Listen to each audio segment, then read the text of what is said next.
Oke, bismillahirrahmanirrahim. Assalamualaikum warahmatullahi wabarakatuh. Kami dari kelompok 3 ingin mempresentasikan untuk tugas besar 2, yaitu makalah sistem transmisi, mata kuliah sistem tenaga listrik. Perkenalkan, saya Yusron Faizin, NIM 41417120 139. Baik, tanpa berlama-lama lagi, mari kita lanjutkan presentasinya. Sistem penyaluran tenaga listrik. Di dalam dunia kelistrikan, sistem tenaga listrik secara garis besar terdiri dari 5 komponen utama, yaitu pembangkit listrik, sistem transmisi, gardu induk, sistem distribusi, dan beban yang saling terhubung satu sama lain dan tidak dapat terpisahkan. Sumber listrik berasal dari pembangkit tenaga listrik, yaitu PLTA, PLTP, PLTG, PLTU, dan PLTGU, yang saling terkoneksi antar satu dengan lainnya. Umumnya, sistem pembangkitan berada jauh dari pusat-pusat beban, sehingga diperlukan sistem transmisi agar energi listrik dapat tersalurkan. Energi listrik yang dihasilkan dari sistem pembangkitan akan dinaikkan dengan menggunakan transformator penaik tegangan yang selanjutnya akan disalurkan ke gardu-gardu induk melalui saluran transmisi. Setelah daya listrik yang disalurkan mendekati gardu induk dan pusat-pusat beban, maka selanjutnya tegangan yang dihasilkan dari sistem pembangkit akan diturunkan menggunakan transformator step down atau transformator penurun tegangan dari 150 kV menjadi 20 kV, tepatnya di gardu induk. Setelah tegangan yang diturunkan dari transformator 150 kV 20 kV menjadi tegangan menengah dan selanjutnya akan disalurkan ke gardu-gardu distribusi. Pada sistem ini dinamakan sistem distribusi. Kemudian pada gardu distribusi, tegangan 20 kV diturunkan melalui transformator 20 kV 380 volt, sehingga setelah itu dapat disalurkan menuju pusat-pusat beban melalui saluran distribusi. Sistem pembangkitan energi listrik. Sistem pembangkitan merupakan pusat-pusat pembangkit yang mana merupakan pertama kali listrik dibentuk dari energi mekanik dirubah menjadi energi listrik.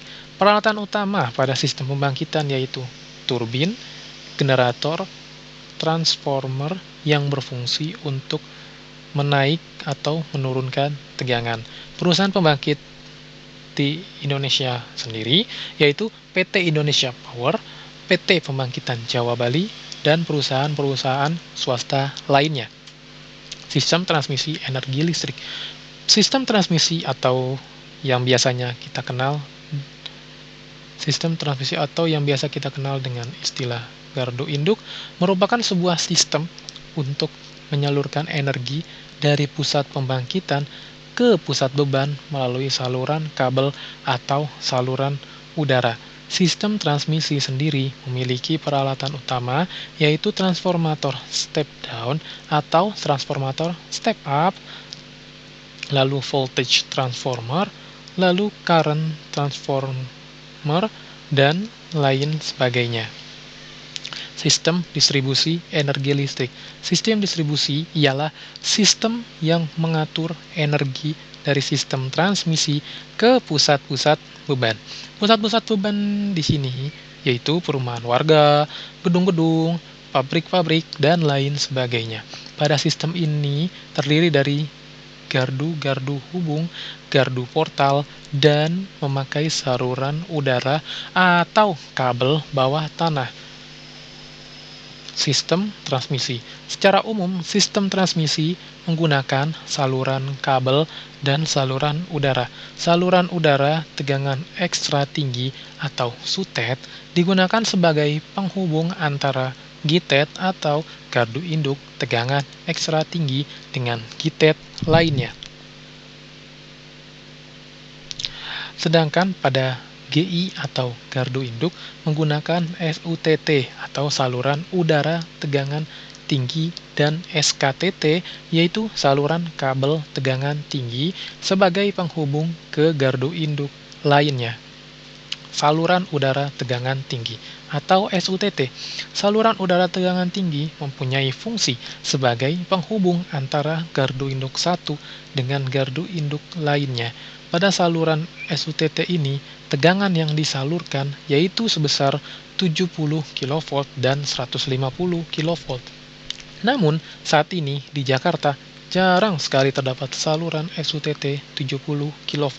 Umumnya menggunakan saluran SUTT 150 kV. Kecuali di daerah terpencil yang masih terdapat saluran SUTT 70 kV. Saluran udara tegangan ekstra tinggi atau SUTET. SUTET merupakan penghubung antara gardu induk tegangan tinggi, tegangan ekstra tinggi atau gitet dengan gitet lainnya. Namun pada SUTET tegangan yang disalurkan sebesar 500 kV. Saluran kabel tegangan tinggi atau SKTT. Pada saluran SKTT ini memiliki fungsi yang sama seperti SUTT, namun pada SKTT ini menggunakan kabel bawah tanah untuk menghubungkan gardu induk satu dengan gardu induk lainnya. Gardu induk.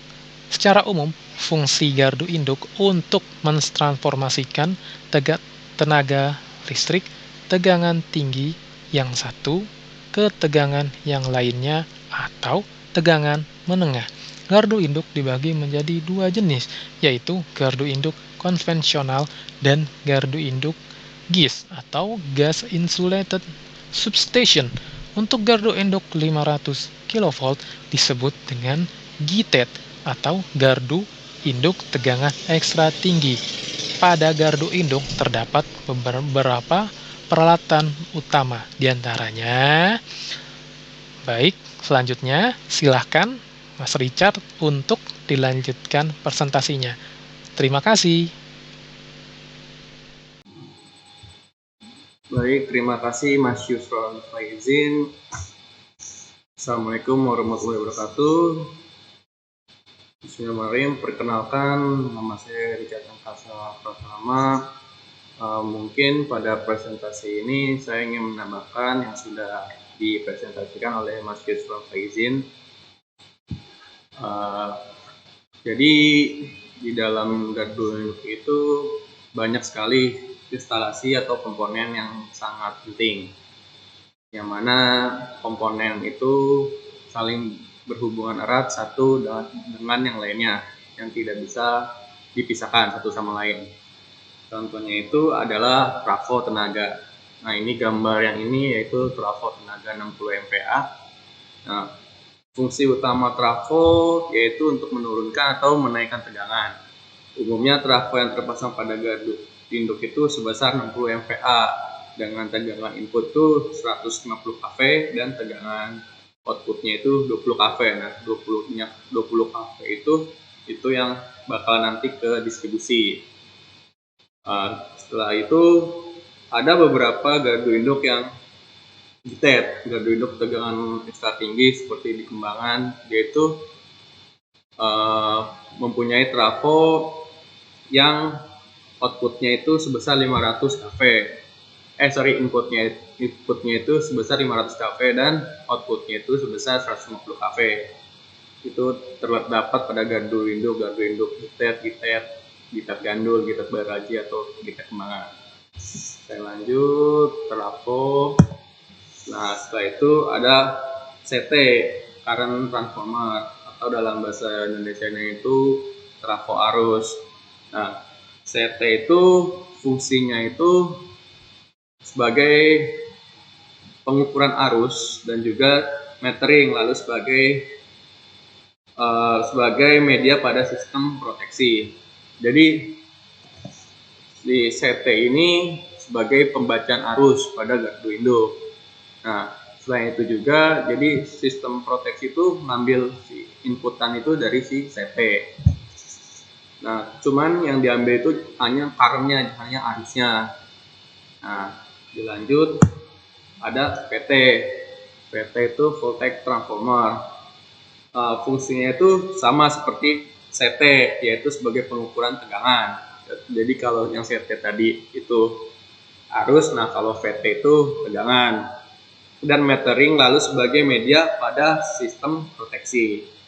Jadi yang tadi itu CT-VT itu fungsinya hampir sama, tapi si CT ini fungsinya untuk pengukuran arus dan sebagai metering dan sebagai proteksi. Nah, si VT ini sebagai pengukuran tegangan dan media untuk proteksi. Lanjut, nah di sini ada lightning arrestor atau biasa sih kita disebut LA kalau di Gardindo, singkatannya LA. Jadi fungsinya itu mengamankan instalasi dari sambaran peting atau hubung surya. Jadi misalkan ini kan yang paling awal ini kan si LA, misalkan dia ada petir nih nyamber gunung ya kan. Nah setelah itu si petir ini akan terisolasir. Jadi instalasi-instalasi yang ada pada gardu induk ini akan bebas dari sambaran petir karena sudah terlindungi oleh LA. Lanjut, nah di sini ada PMT. Jadi fungsinya ini untuk membuka atau menutup suatu rangkaian listrik dalam kondisi berbeban maupun tidak berbeban. Ya kan? Ada PMT. Lanjut ada pemisah. Nah, pemisah ini fungsinya sama seperti PMT, namun pada pemisah ini dia tuh membuka atau menutupnya itu dalam kondisi tidak berbeban. Tadi kan kalau si PMT kan dia membuka atau menutupnya itu kalau kondisi berbeban atau tidak berbeban. Nah, tapi kalau pemisah ini dia hanya dalam kondisi tidak berbeban. Nah, yang terakhir itu ada sistem proteksi. Jadi kalau ngebahas sistem proteksi itu di setiap gardu induk itu mempunyai sistem proteksi. Nah, sistem proteksi itu adalah sistem yang sangat kompleks yang mana sangat berperan penting dalam penyaluran. Fungsi utamanya yaitu untuk mengamankan instalasi dari gangguan yang terjadi agar gangguan tersebut tidak merambat luas. Contohnya itu kalau proteksi itu di gardu induk ya, ada proteksi bayi trafo. Nah, proteksi bayi trafo itu ada OCR, diferensial, RF, sudden pressure, bullhorse, monitor temperatur sama Johnson. Kalau proteksi pada bus bar, nah pada bus bar itu ada bus protection atau ada VCP. Nah, untuk proteksi pada penghantar itu ada piston, ada OCR GFR, ada dan current diferensial dan masih banyak lagi. Nah, lanjut sistem AC DC. Nah, jadi sistem AC DC ini berguna untuk sebuah gardu induk. Sistem AC DC ini pasti semua gardu induk pasti ada sistem AC ataupun DC. Nah, kita bahas dulu sistem AC. Sistem AC ini didapat dari gardu induk dari trafo PS. Jadi di gardu induk itu terdapat trafo pemakaian sendiri. Sistem AC ini berguna sebagai penggerak PMT, penggerak pemisah, atau penerangan di sebuah gardu induk. Terus apalagi ya? Sistem AC ini listrikan yang ada di gardu induk, listrikan 3 pas, ya kan? Dan masih banyak lagi. Nah, sistem DC ini jadi dari tadi kan trafo PS dibagi ke AC. Nah, AC-nya ini kan dia tuh untuk yang tadi untuk penggerak PMT, untuk cooling fan-nya trafo. Nah, terus juga ada yang buat inputan ke rectifier dari si trafo PS. Nah, dari inputan ke rectifier ini kan rectifier merubah arus AC menjadi DC. Nah, Karena itu yang awalnya si AC, karena setelah dilewati oleh rangkaian rectifier, maka keluarnya menjadi DC. Nah, si DC-nya ini untuk baterai. Nah, si DC-nya ini ada lagi untuk si sumber source-nya si relay. Jadi yang tadi kita bahas pada materi sebelumnya itu jadi si sistem proteksi ini dia tuh memakai sumber DC sebagai source-nya, bertujuan jadi kalau misalkan gardu induk itu blackout, otomatis kan tegangan AC yang ada di PS itu kan keluar dari sistem ya kan dia tuh nggak ada inputan tegangan AC, maka dari itu si baterainya ini yang mensuplai agar sistem proteksi ini tetap berfungsi sebagaimana mestinya. Oke, nah untuk kesimpulannya itu, jadi saluran sistem transmisi ini adalah sistem yang sangat kompleks, yang mana pada sistem transmisi untuk kesimpulannya yaitu sistem transmisi adalah sistem yang kompleks, yang mana pada sistem transmisi energi dari pembangkit harus sampai ke pusat-pusat beban secara kontinu. Karena kebutuhan listrik sekarang pun merupakan kebutuhan primer bagi setiap orang. Maka dari itu, PLN sebagai salah satu perusahaan yang mengurusi aspek listrikan di Indonesia berusaha guna meningkatkan sistem tenaga listrik, sehingga dapat diharapkan mampu mengatasi segala kebutuhan masyarakat agar energi yang memadai, aman, dan handal. Baik, mungkin itu saja presentasi dari kami. Kurang lebihnya mohon maaf apabila ada kekurangan ataupun kekurangan dalam penjelasan. Mungkin itu saja yang bisa kami sampaikan. Wassalamualaikum warahmatullahi wabarakatuh.